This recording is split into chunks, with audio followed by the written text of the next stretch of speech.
From the 28-yard line of Auburn. Bama going left to right. Bryce gets the snap, knee high. Looks, throws the fade route, near side end zone. Got it! Caught! Touchdown, Alabama! Caught by Ja'Cory Brooks in the end zone. And Chris Davis takes it in the back of the end zone. He'll run it out to the 10, 15, 20, 25, 30, 35, 40, 45, 50, 45. There goes Davis! Oh my God! Davis is going to run it all the way back! Auburn's going to win the football game! Auburn's going to win the football game! And Alabama has come from nowhere to defeat the Auburn Tigers in multiple overtimes. Happy New Year. Welcome to Tide and Tigers. It's 2025, Chance. It is. I'm as 90s kids, 80s babies. Me and Chance are actually born in the same month, same year. 2025. I was expecting flying cars by now, hoverboards. You know, we grew up on Back to the Future. I mean, are you surprised all we have is pretty much cell phones? I know some AI stuff's coming out with robots and things like that, but I kind of was expecting a lot more by 2025. I mean, come on here. Everybody else was too, but no. Now we get to look forward to the Gulf of America and CUM as the new USA. I don't know what you're talking about. Let's Canada, United, and Mexico. Okay. That's the new thing. All right. Well, like I said, I'm going to stick to sports. You stick to government. But yes, Happy New Year. We're in 2025, which means this month is the biggest month in football. Now, I know the Super Bowl's not this month, but everything leading up to the Super Bowl and the national championship in football, this is the best time of year for football and for sports. Chance, I want to say real quick shout out. Matt Thompson messaged us. There's a guy for Arkansas Pine Bluff playing basketball right now. His name is Dr. Bradley. He's averaging 30 points and 0 assists. Does this team even walk the court with him? No. Are they just standing there until they're playing defense? If you pass it to him, he is not going to pass it back. I've never seen a stat like that where he averages 0 assists. And he's a guard. I would be not surprised if he was like a center or a forward underneath the basket. But that's pretty much like our picks on this show. 30 points, 0 assists for you. So I actually had a bad week this week. We'll go over that later in the head-to-head. I went 3-4, so I felt really bad about it. You know, we'll get to that later. But let's get to I'm punching the mic. Your mic, you're so angry. I'm super ticked off about my picks this week. But yes, let's get to it. I know you probably want to start with it. Another 10-day recap because the new year, Bama loses to Michigan. Oh, yeah. Which I knew. It would. You called it. I did not. I was completely wrong on this game, and I'll get more to it on my Bama recap. What are your thoughts on the game? I mean, just what you saw play out in Tampa. God, it's been so long since it happened. There's been so many games in between. Yeah, I'm having to recap my head. Yes. Milroe played fine, I'm not going to lie. He didn't help his case for his draft status, but he played just about as much or as good as he did throughout the season. So it wasn't like he damaged himself more, but he didn't help himself either. I'm going to go with the opposite take. I don't think Milroe played well. I didn't think he played well. I said he played just about as well as he did all year. And again, to me, it was up and down year, so that's very true. But I don't know. There's sometimes in these games, we talked about the 49ers-Rams game when it started raining. I don't know, you remember in the first of the game, there was like a monsoon for 10 minutes during that game. Yeah. And I compared it to like being in Little League Baseball when you would be the team in the field when it would start raining and the pitcher couldn't throw strikes and you would end up out there forever. Bama got the ball when the monsoon started. Milroe fumbles the first snap. He had to. Michigan gets the ball. Yeah. Michigan kicks a field goal. Bama doesn't give a touchdown. Next thing, Milroe first play throws an interception. And I saw this later on. I think it was Instagram or Twitter or something. But he has a tail. Oh yeah, it's when he has a stagger step, that means it's going to be a pass. Yeah. When he's standing parallel to each other, it's a run every time. And apparently it's never been fixed in all of his years at Alabama. Never. And gosh, the ball that got picked off. I mean, maybe Michigan had that tail. Maybe they still have Connor Stallions on the They sideline. don't need Connor Stallions. When something's that obvious, your coach is going to point that out. But how has the coach not pointed that out at some point? Oh, they have. Even fans have said coaches have corrected him in the beginning of every game. Yeah. And then by halftime, he's back to doing it again. Maybe it's just like a bad habit. He can't. But again, I just didn't think He had a couple good runs, especially in the half. But at the end of the game, I mean, he's not even giving his chance a team to make a play. He throws it in the dirt on fourth down. Yeah.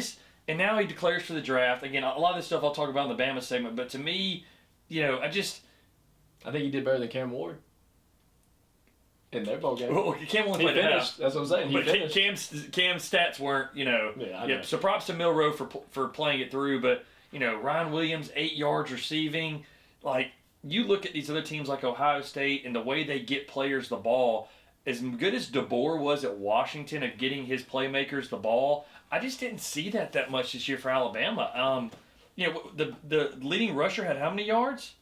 Leading rusher for Bama, 28. When is the last time you watched an Alabama football game and the leading rusher had 28 yards? Maybe 2007. You're completely just going off of 2000 I don't even know, but it's probably been a very long time. I was pulling that. And Michigan's quarterback throws for 73 yards again. Well, something everybody should have expected once you saw the weather was going to be that way. I was expecting more cold, not monsoon. I was thinking like, they're not going to be able to deal with things because of the cold weather or something, and Michigan's going to be just fine.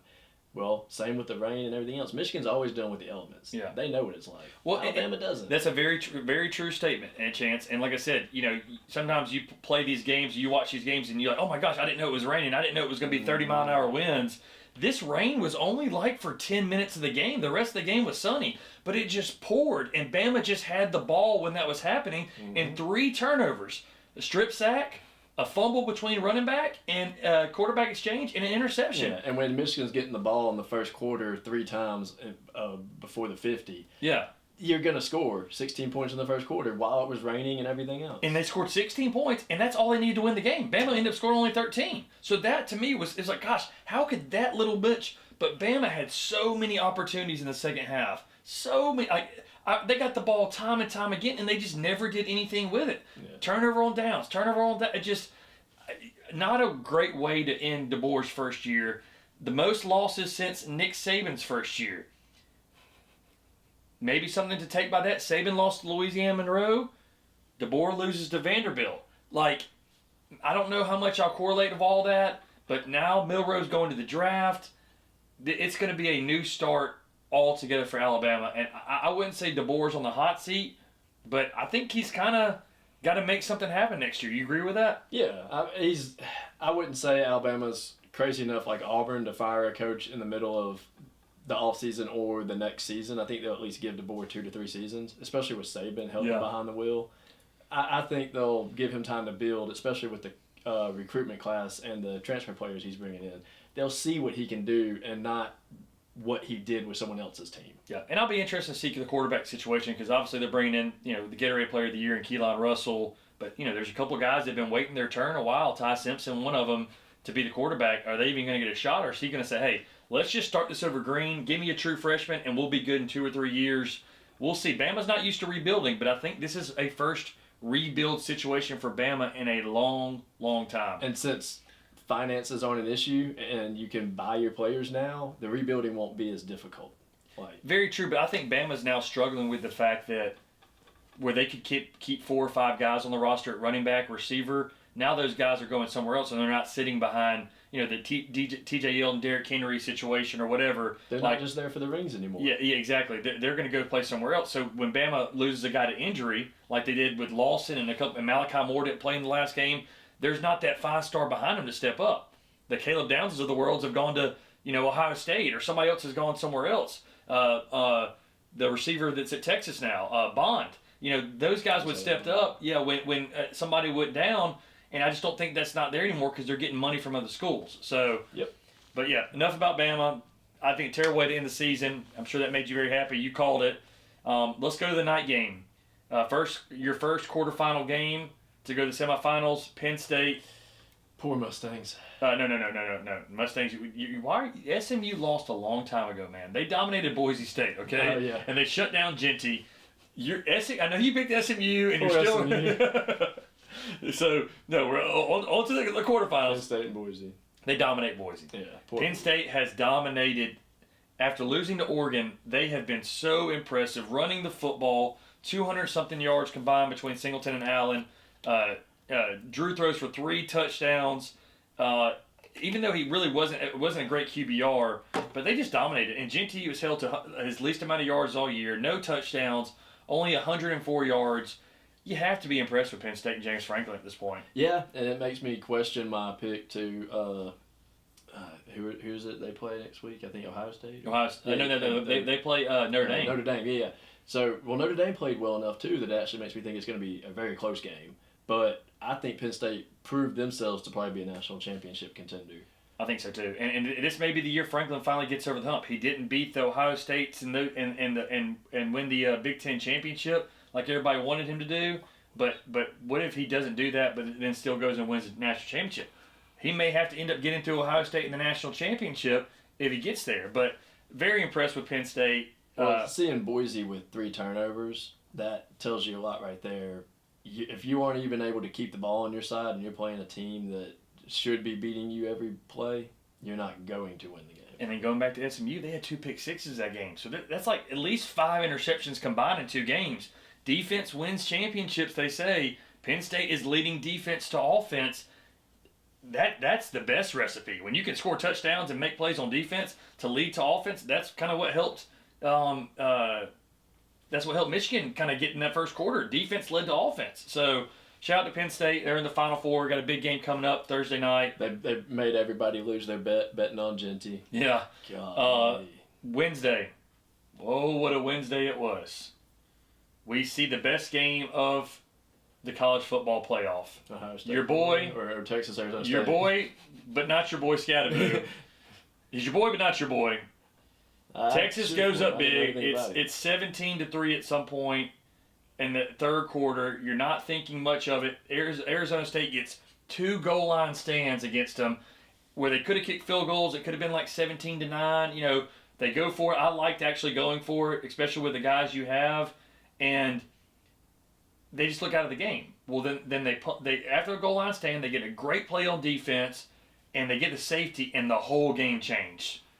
They get the Scatterbo throws the touchdown. They get the amazing interception, and they come down, and Scatterbo makes a big catch with the pass interference and the face mask. They score another touchdown, and it's a tie game. And you're like, holy cow, what's going on? What would you? I mean, I know you love momentum swings like that. I know you enjoyed that little. So that whole last quarter and overtime and everything I was excited when it went into OT. Yeah. But the fourth quarter with everything going on made me so frustrated because I was worried that one of my bets wasn't going to play out. Yeah. I ended up hitting the sweet spot. All my Arizona State and my Texas plays hit. So you kind of hit it right in between. I had different ones from teases and parlays at Arizona State plus 13.5 and Texas at -6, and I hit them all. Like. So before we get to how the game ended, I want to get to the big play at the fourth quarter. Your safety, former safety, the hit that would have probably taken Arizona State into field goal range. No targeting is called. It was called, and then they reviewed it and took it away. I didn't think they called it. That's what the flag was. I don't think there was a flag. I thought that was, or was it? I think they just went back and reviewed it after he was laying on the ground motionless. Gotcha. So I don't think a flag was ever thrown. What as a safety? This was never even close to being called 4 or 5 years ago. Now in this day and age, I think a lot of those are called. What did you think about that call, and do you think it should have been targeting? So, if we had an image up right here, hopefully we can. Face mask to face mask, the only time you see the helmet even move to where you could even say a tip of the crown, which isn't the crown's up here. Yes. So for this part of your head, which is your forehead, to touch somebody's, that's hitting, that's what it's supposed to be, and you're looking at them with the face mask. They both had face mask to face mask. When they were going to the ground, you see a helmet shift, whatever, that's not a penalty. Yeah. You see him go to the ground, and he wasn't like driving him into the ground or anything. He didn't launch. Yeah. Nothing looked malicious about it. It was a great hit. It was one that you would have cheered on like crazy back in the 90s. Yeah. You see 10 times worse back then, which they did correct now, but this was not one of those to correct. I do think it changed the game, obviously, but there were other things that changed the game long before that one. Well, and to me, I agree with you. I just think they called it the other way all year. And they have, but they've been wrong. But again, like I said, I mean, Florida got one against Miami, and the guy tackled him in the butt. So I guess that one was a terrible one. But I guess my point would be in that is just because they've been wrong all season, does that mean they need to keep being wrong? or does that mean they need to correct Good point. themselves Very, and start being right? Yeah, very good point. Very good point. And like I said, the more I looked at it, I didn't think it was. But again, I just like, man, they call it this way all year now. But in the big games, you should get it right. And again, Exactly. that's why I love the replay and stuff coming in. You see NFL so quick now. They don't even go to the monitor anymore. They get replay assistance. But it was a big call, leads to overtime. They go, both teams swap scores, and then. But the big thing though is on the swapping of the scores, Texas was at a fourth and like 11 or 12, and they hit the huge seam down the middle to tie the game. Mm-hmm. And then they come back and they get the ball first and they score on the first play. But Arizona State, yeah, they didn't get the call, but they had them on a 4th and long in the first overtime, and they let them score. And then they come out and let them score the first play and get the 2-point. And then, like I said, Levitt finally throws a pick. Man, that guy was a warrior all night. Yeah. And Scatabo, I mean, it was such an amazing game. I hated to see it end. Well, Scatabo was the workhorse the entire game. Yeah. You saw him carrying that team every time he could. He even had to throw the ball on a play that was supposed to originally be a throwback to the quarterback. Scatabo said that the quarterback had told him, Levitt had told him right before the play, he goes, hey man, they rolled up on my ankle a couple plays ago. I can't run. He goes, I guess I got to make something happen. So he said, I told my receiver, hey, this is you. And he just said, I saw the safety playing on top in the corner underneath, so I said I got to put it somewhere in the middle and underneath, and I threw it too short, but he still made the play. Well, and I saw that, and what I thought was interesting is that where he threw it, a lot of these guys throw into coverage. He threw it in the middle so his receiver could go get it. I really, and there was nobody there. I like that. He's not even a quarterback, but like I wish I would see more of that. It was like Mahomes used to do that with Tyreek Hill a lot. It's like knowing your athlete's going to get there before the other one. Exactly. It's like I'm not going to put it here. I'm going to put it here and just let him go get and just put a little bit more air under it, and my guy's going to beat him there. And it was an unbelievable play, unbelievable game. And I hated, like I said, to see a team lose. And they said that Cam was the first in like 30-something years of the Sugar Bowl. He was the first offensive MVP. To not win the game. Yes. Yeah, which is crazy. I mean, I guess it makes sense. The winner teams usually should have the best player on the field, but when it's that unanimous that people can just say, wow, that guy was the best player out of anybody, and they still lost, that's pretty 42 impressive. yards passing and a passing touchdown, 143 yards rushing and 2 touchdowns, and 99 yards receiving and 8 catches. And one passing for 42 yards. That's what I'm saying. I don't think I've. touchdown. Have you seen a game like that from a player where it's just he was hitting on every different type of? It's not a quarterback. Like it just. I was about to say that's not a quarterback. I was about to say Cam Newton did it one time. Yes. When he had to go catch a touchdown. and I remember like there's been a couple guys that have thrown, but like Najee Harris has had some big games receiving and rushing. I remember for Alabama that big year in 2020. But like to throw a touchdown, catch for 100 yards, and run for $140, like that was amazing. I want to go back to Oregon back in the 2000s. Yeah. Did Michael James? Gosh, yes. Did he not do a bunch of receiving, running back? He was definitely. I think he might have thrown the ball a couple times. If I recall that, I think that was a good shot. Not as impressive as Cam Scatabo's one performance in this game, but in a quarterfinal of a playoff too, of all things. Yeah. So what an amazing game that was, and so we're so fired up, ready to see the Ducks roll in the Rose Bowl. I do want to add one thing. I think Scatabo proved himself to probably be a more reliable draft pick than anybody but Genty coming into this He's draft. small. I didn't realize he's like 5'6", 5'7". I think he's 5'8". Maybe that's generous, probably from them. I'll be interested to see how he gets. See if it says it.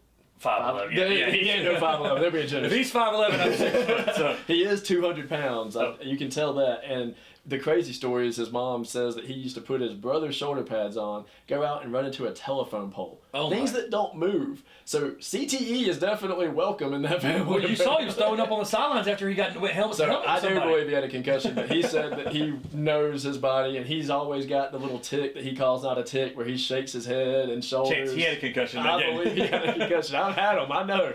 If he played through that was pretty amazing to play with a concussion. So, but yeah, such a great game, and I was so fired up for the Rose Bowl, and we get the biggest dud of a Rose Bowl I've seen in a long time.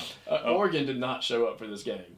It ruined everybody's expectations. As somebody we know would say, it was belt to ass. Yes. And yes, over and over again. Oh my gosh. Now I forgot Will Howard is his like 6th-year senior right now. I forgot he's been playing so long that he was at Washington at one point or something. Will Howard was at Kansas State, I believe. State. Okay. And that was the big thing too. He played 4 years at Kansas State. So And remember, they brought him in with having the guy that went to Syracuse that we talked about last week, McClure, I think his name is. McClure. Troy McClure. Yeah.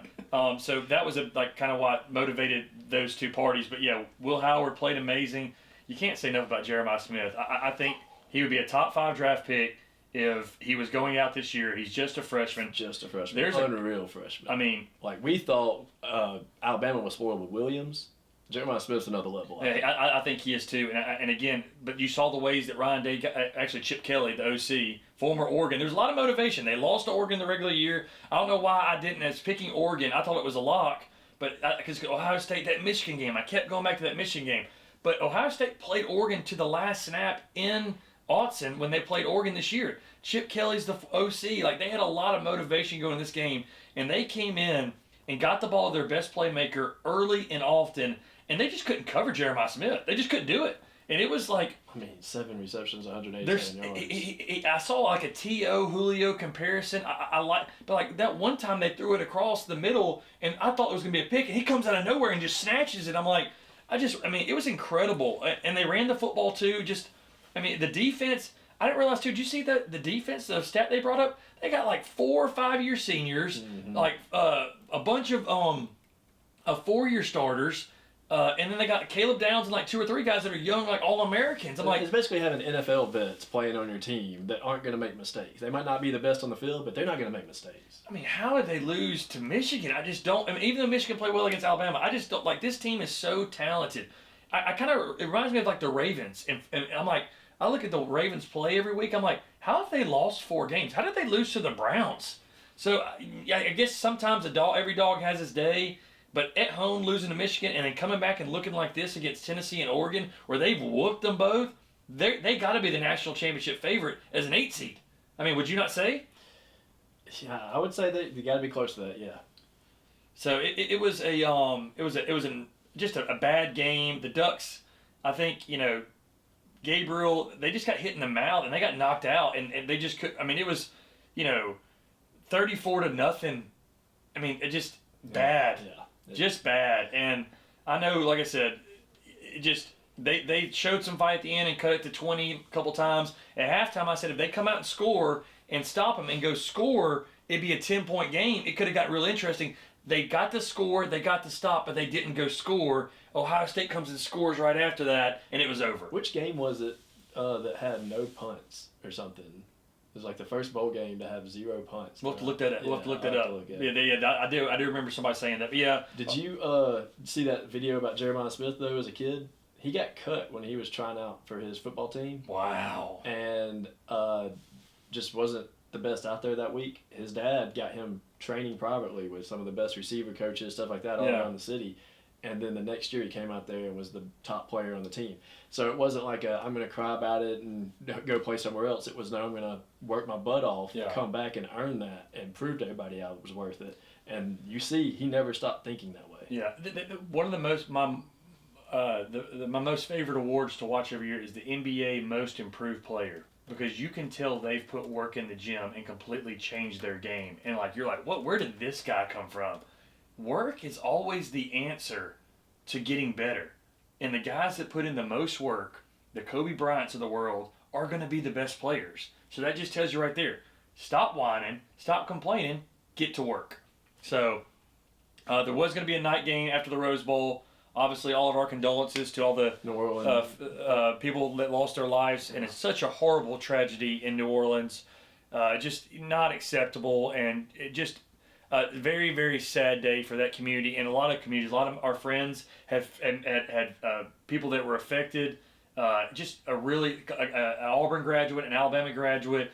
Just a really, really sad day. And like I said, we definitely want to send all our condolences to all those families and everybody affected, because there's just no place for that. And they moved the Sugar Bowl to the next day, which I thought was a good move, and just really tried to regroup. The game itself, it was dominated by Notre Dame. Yeah. I know there were points where Georgia could have got back in it, but when Notre Dame scored before the half and then ran the opening kickoff back, I just didn't see the way Georgia's offense was going that they were going to get back in that game. I mean, they shut down their run game. Yeah. If you look at that, Trevor Etienne with 11 carries only had 38 yards. Very true. And Gunnar didn't play a bad game, but the strip sack on him to end the half, and they run the great little skinny post across the middle to score, and then they run the opening kickoff back, and at that point it's 20-3. I just didn't feel like that Georgia was ever going to get a chance. But Kirby got outcoached for the first time by anybody but Nick Saban. Shout out to Marcus Freeman. But the 4th and 1 play, when Georgia has a chance to get back in the game, he runs the whole punt team off the field and runs the offense back on and gets Georgia to jump off sides. Very creative. I've never really seen that done. That was a pretty cool move by Marcus Freeman. I wanted to get your thoughts on that. It's just a strategy, just a creative strategy that panned out to work for him. I mean, with Brian Kelly leaving and him coming in, has he not just completely taken that program by storm? If you look at Notre Dame's record chance, I'm pretty sure they've won 11 straight games now. I think last week I said like 7 games. They've lost against Northern Illinois. Yeah, the second game of the year. So they 1, 2, 3, 4, 5, 6, 7, 8. Yeah. They've won 11 straight games. Yeah.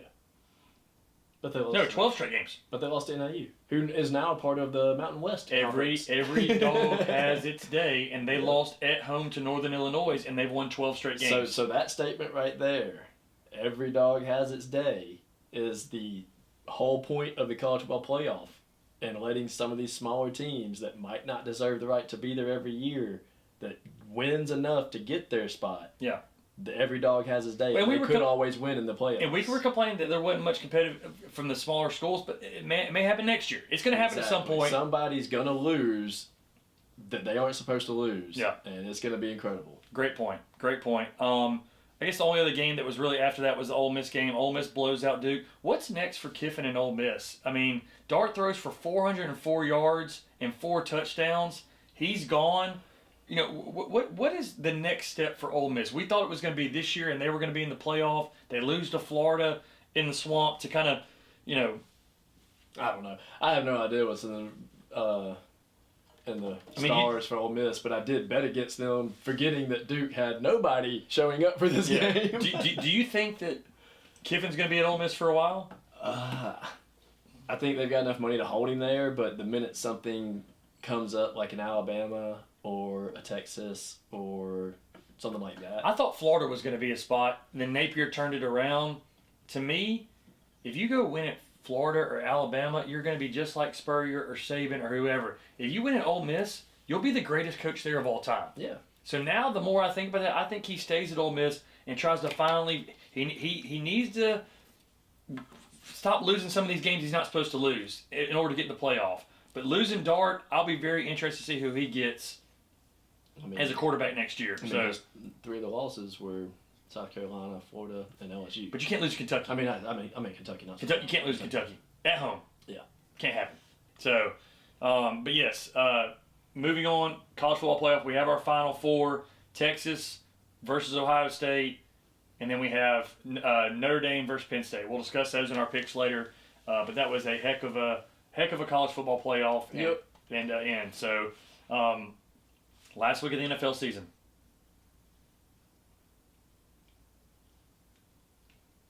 What about it? Exactly. I have all come, the incentives and stuff. About that? I have come to hate the last week of the NFL season. I expected so much more from certain players, and then they tried to force so much. Like Tampa with Baker. Mike Evans, with Baker to Mike. He only needed, 89 yards receiving or something like that. And I think all the books put it at 110, something for him. But they were forcing that so much the whole first half that Baker looked like his stats were going to crash that game. Well, the Bengals start out with the Steelers. Bengals win. Burrow struggled to find the end zone, but then they have to wait on Sunday to see if they make the playoffs. Chase does accomplish the Triple Crown. First receiver to do that and miss the playoffs since Sterling Sharp in 1982. It was funny because Orlovsky called Shannon Sharp out on that. Shannon Sharp was like, "There ain't never been a receiver." He's like, "Your brother." And it was such a fun because Shannon just didn't know what to say. But Bengals are maybe the hottest team in football, and they don't make the playoffs. Yet the Steelers, who absolutely look awful down the stretch, right.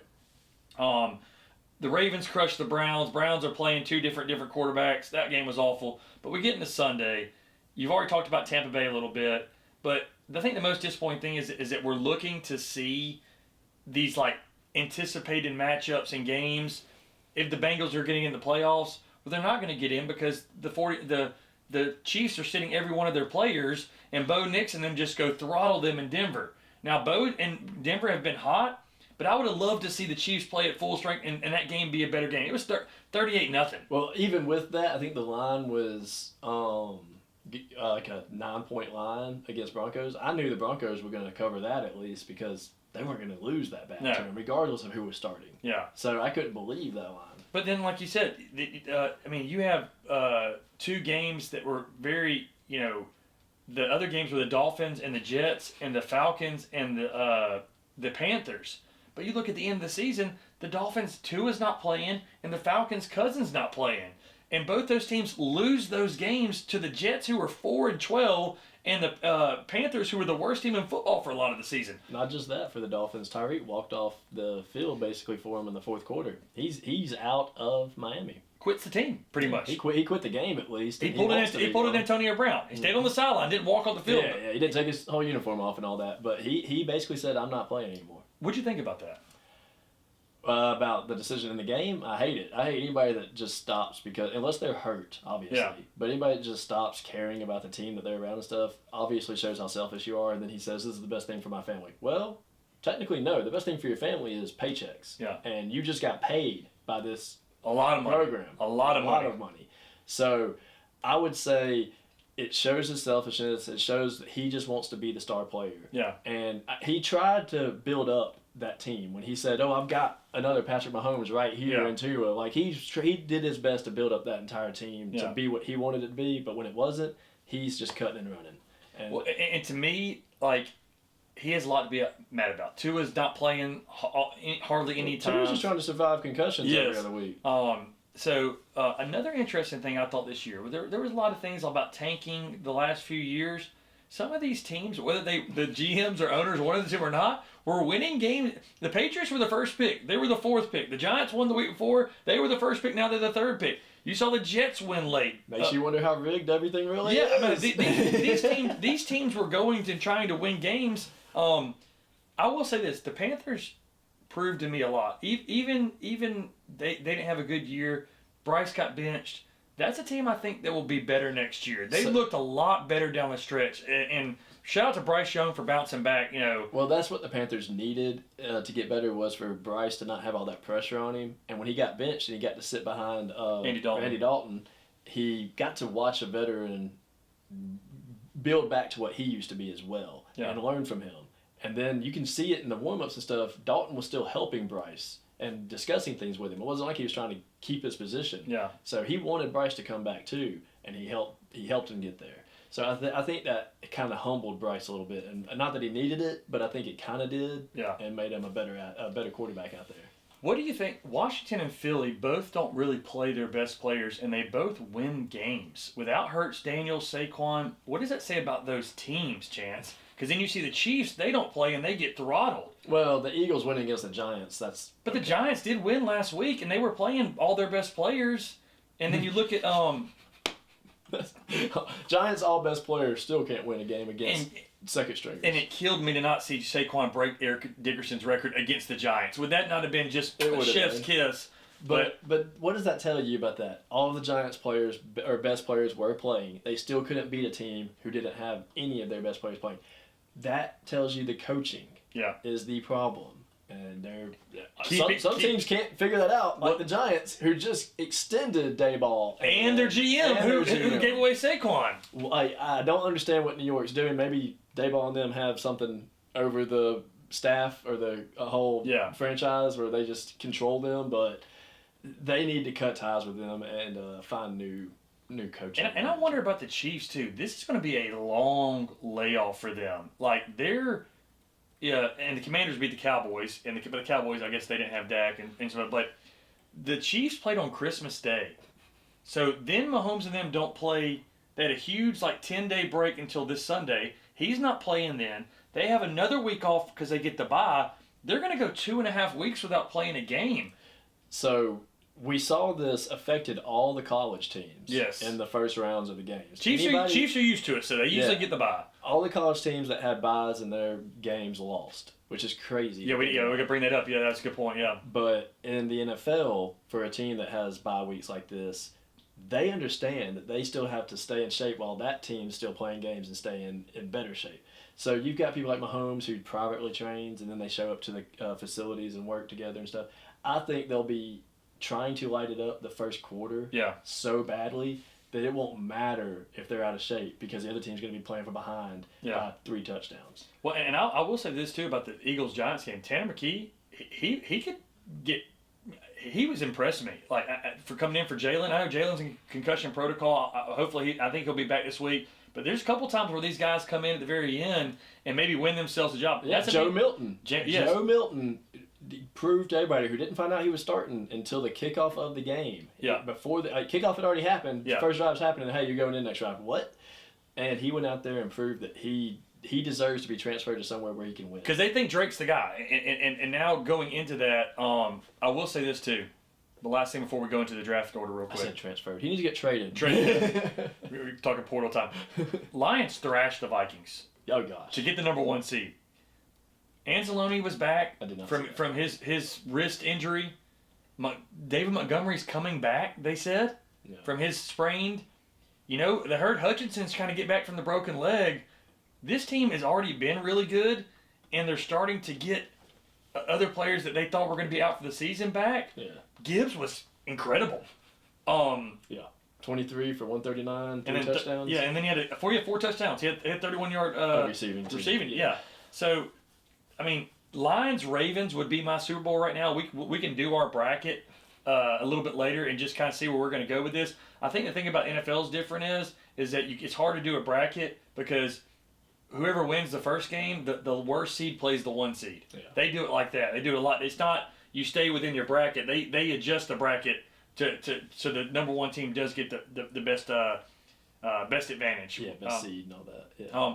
Rodgers, he goes off in his last game against Miami. Granted, they didn't have Tua.